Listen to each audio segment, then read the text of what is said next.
आप जानते हैं कि अगर इंडिया का फाइनेंशियल सिस्टम ही ना हो तो बैंक्स, स्टॉक मार्केट, लोन्स और इन्वेस्टमेंट्स सब रुक सकते हैं। आखिर पैसा एक जगह से दूसरी जगह कैसे पहुंचता है? आज के वीडियो में इसी का जवाब मिलने वाला है। Hello guys, welcome back to my YouTube channel. आज हम merchant banking unit 1 part 1 start करने वाले हैं और आज का हमारा टॉपिक है इंडियन फाइनेंशियल सिस्टम। इस वीडियो में हम इंडियन फाइनेंशियल सिस्टम को बिल्कुल में समझेंगे ताकि आपको एग्जाम के लिए भी अच्छे से प्रिपेयर होने में हेल्प मिले। अगर आप इस चैनल पर पहली बार आए हैं तो प्लीज चैनल को सब्सक्राइब करिए, वीडियो को लाइक करिए, कमेंट करिए और अपने दोस्तों के साथ शेयर भी करिए। तो चलिए बिना किसी देरी के शुरू करते हैं हमारा आज का टॉपिक इंडियन फाइनेंशियल सिस्टम। सबसे पहले एक सिंपल क्वेश्चन, अगर किसी के पास एक्स्ट्रा पैसे हैं और किसी दूसरे को पैसे की जरूरत है तो पैसे का ट्रांसफर कैसे होगा? डायरेक्ट देना पॉसिबल नहीं होता क्योंकि दोनों एक दूसरे को जानते नहीं होंगे। रिस्क होता है कि पैसा वापस मिले या नहीं, प्रॉपर लीगल प्रोसेस नहीं होता। इसी प्रॉब्लम को सॉल्व करता है इंडियन फाइनेंशियल सिस्टम। मतलब इंडियन फाइनेंशियल सिस्टम एक नेटवर्क है जिसमें अलग अलग ऑर्गेनाइजेशंस मिलकर काम करती हैं ताकि लोगों की सेविंग्स कलेक्ट हो, बिजनेसेस को लोन या इन्वेस्टमेंट मिले, इकोनॉमी स्मूथली चले। इंडियन फाइनेंशियल सिस्टम वो सिस्टम है जो लोगों की सेविंग्स को कलेक्ट करके उन पैसों को बिजनेसेस और इंडस्ट्रीज तक पहुंचाता है जिससे इन्वेस्टमेंट और इकोनॉमिक डेवलपमेंट होता है। रियल लाइफ एग्जांपल एक स्टोरी से समझते हैं। राहुल के पास 10 लाख रुपीस सेविंग्स हैं। उसको अभी इस पैसे की जरूरत नहीं है। अब दूसरी तरफ एबीसी कंपनी अपनी फैक्ट्री एक्सपांड करना चाहती है। उसको 10 लाख रुपीस की जरूरत है। अब प्रॉब्लम यह है, राहुल और एबीसी कंपनी एक दूसरे को जानते नहीं, तो पैसा कैसे मिलेगा? स्टेप 1, राहुल अपने 10 लाख रुपीस बैंक में डिपॉजिट कर देता है। स्टेप 2, बैंक ये पैसा कंपनी को लोन दे देता है। स्टेप 3, कंपनी बिजनेस एक्सपांड करती है। स्टेप 4, कंपनी प्रॉफिट कमाती है। स्टेप 5, कंपनी इंटरेस्ट के साथ बैंक को पैसा वापस करती है। स्टेप 6, बैंक राहुल को इंटरेस्ट देता है। सबका फायदा हो गया। ये पूरा प्रोसेस इंडियन फाइनेंशियल सिस्टम के थ्रू होता है। अब देखते हैं इसका पर्पस क्या है। 1, टू कलेक्ट सेविंग्स। सबसे पहला ऑब्जेक्टिव है लोगों के एक्स्ट्रा पैसे कलेक्ट करना।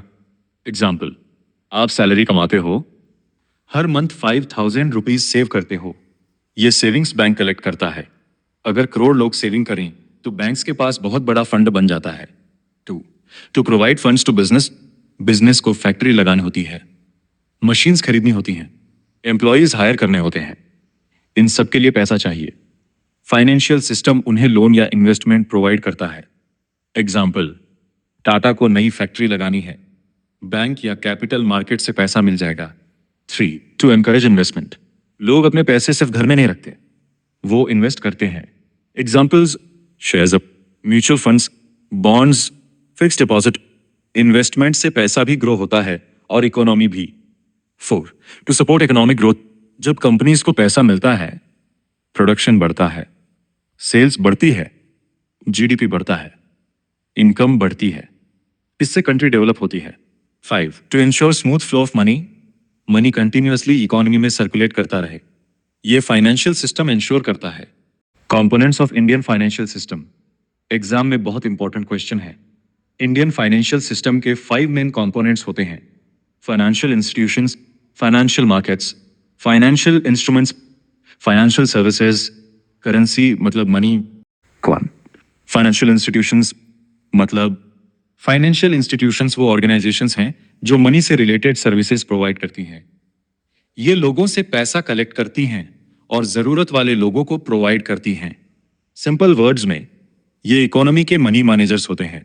एग्जाम्पल्स, कमर्शियल बैंक्स जैसे SBI, HDFC bank, ICICI bank, PNB, काम डिपॉजिट लेना, लोन देना। ATM, UPI, internet banking, RBI, reserve bank of India, ये इंडिया का सेंट्रल बैंक है। इसका काम करेंसी प्रिंट करना, बैंक्स को कंट्रोल करना, मॉनेटरी पॉलिसी बनाना, इन्फ्लेशन कंट्रोल करना। इंश्योरेंस कंपनीज जैसे LIC, HDFC life, SBI life, ये रिस्क कवर करती हैं। म्यूचुअल फंड्स लोगों के पैसे कलेक्ट करके शेयर्स और बॉन्ड्स में इन्वेस्ट करते हैं। Example, SBI mutual fund. Merchant banks companies को हेल्प करते हैं, जैसे आईपीओ लॉन्च करना, फंड रेज करना, फाइनेंशियल एडवाइस देना ये सब्जेक्ट का मैं टॉपिक भी है। NBFC non banking financial company loan देती हैं लेकिन नॉर्मल बैंक नहीं होती। Example Bajaj finance, Muthoot finance, Shriram finance.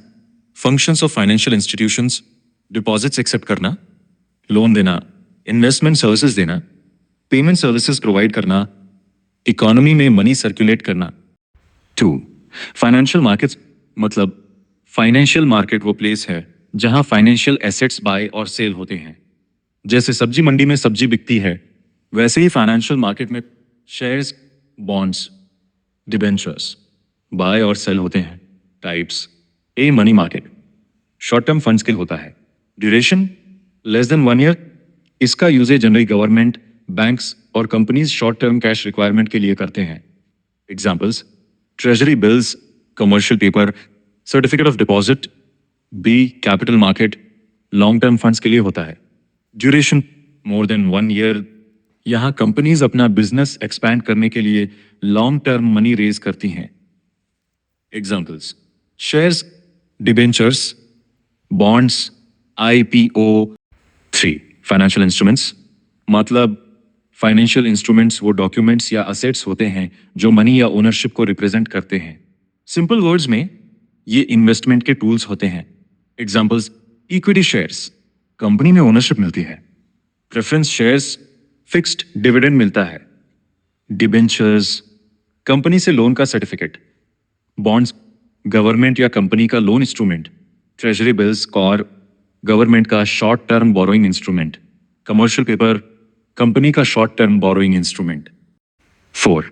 Financial services मतलब फाइनेंशियल सर्विसेज वो सर्विसेज हैं जो फाइनेंशियल इंस्टीट्यूशंस लोगों और कंपनीज को प्रोवाइड करती हैं ताकि वो अपने पैसे को मैनेज, इन्वेस्ट और ग्रो कर सकें। एग्जाम्पल्स: मर्चेंट बैंकिंग, कंपनी को आईपीओ, फंड रेजिंग और फाइनेंशियल एडवाइजरी में हेल्प करता है। इंश्योरेंस, रिस्क कवर करती है। पोर्टफोलियो मैनेजमेंट, इन्वेस्टमेंट को प्रोफेशनली मैनेज करता है। स्टॉक ब्रोकिंग, शेयर्स खरीदने और बेचने की service. Mutual fund services, investment collect करके अलग अलग सिक्योरिटीज में इन्वेस्ट करना। लीजिंग, एसेट को रेंट पर देना। एग्जाम्पल: मशीन लीज पर लेना। 5. करेंसी मतलब मनी। करेंसी वो मीडियम है जिससे हम गुड्स और सर्विसेज खरीदते हैं और पेमेंट करते हैं। विदाउट मनी ट्रांजैक्शंस डिफिकल्ट हो जाती हैं। Examples: Indian rupee, coins, currency notes, UPI, debit card, credit card, digital wallets like phone पे, गूगल पे, पेटीएम। आज के टाइम में डिजिटल पेमेंट्स भी फाइनेंशियल सिस्टम का इंपॉर्टेंट पार्ट बन चुके हैं। अब देखते हैं कि ये सिस्टम इकोनॉमी के लिए इतना इंपॉर्टेंट क्यों है। 1. एनकरेजेस सेविंग्स, लोग अपने पैसे बैंक्स और इन्वेस्टमेंट प्रोडक्ट्स में सेव करते हैं। 2. सपोर्ट्स इन्वेस्टमेंट, कंपनीज को फंड्स मिलते हैं जिससे नए प्रोजेक्ट्स स्टार्ट होते हैं। 3. प्रोवाइड्स लिक्विडिटी, जब जरूरत हो तब लोग अपने पैसे को आसानी से यूज या विथड्रॉ कर सकते हैं। 4. हेल्प्स इंडस्ट्रीज ग्रो, लोन्स और इन्वेस्टमेंट्स की वजह से इंडस्ट्रीज एक्सपांड करती हैं। 5. क्रिएट्स एम्प्लॉयमेंट, नई फैक्ट्रीज और बिजनेसेस खुलने से जॉब्स क्रिएट होती हैं। 6. Promotes economic development, production, income और जीडीपी बढ़ते हैं जिससे देश का ओवरऑल डेवलपमेंट होता है। 7. इंक्रीजेस कैपिटल फॉर्मेशन, लोगों की सेविंग्स को प्रोडक्टिव इन्वेस्टमेंट्स में बदला जाता है। इस प्रोसेस को कैपिटल फॉर्मेशन कहते हैं जो लॉन्ग टर्म इकोनॉमिक ग्रोथ के लिए बहुत इंपॉर्टेंट है। यहीं पर हमारा merchant banking unit 1 part 1 complete होता है। मुझे उम्मीद है कि इस वीडियो से आपको इंडियन फाइनेंशियल सिस्टम के बेसिक कॉन्सेप्ट्स अच्छी तरह समझ आ गए होंगे और ये आपके एग्जाम प्रिपरेशन में भी काफी हेल्पफुल रहेगा। अगर आपको ये वीडियो पसंद आई हो तो लाइक जरूर करें, कमेंट करके अपने डाउट्स बताएं और इस वीडियो को अपने फ्रेंड्स के साथ शेयर करें। और अगर आप पहली बार मेरे चैनल पर आए हैं तो please don't forget to subscribe my YouTube channel Ankit Nagraj और बेल आइकन को भी प्रेस कर दीजिए ताकि मेरी आने वाली एमबीए फाइनेंस की इजी और एग्जाम ओरिएंटेड वीडियो सबसे पहले आप तक पहुंच सके। Thank you so much for watching. मिलते हैं मर्चेंट बैंकिंग यूनिट 1 पार्ट 2 में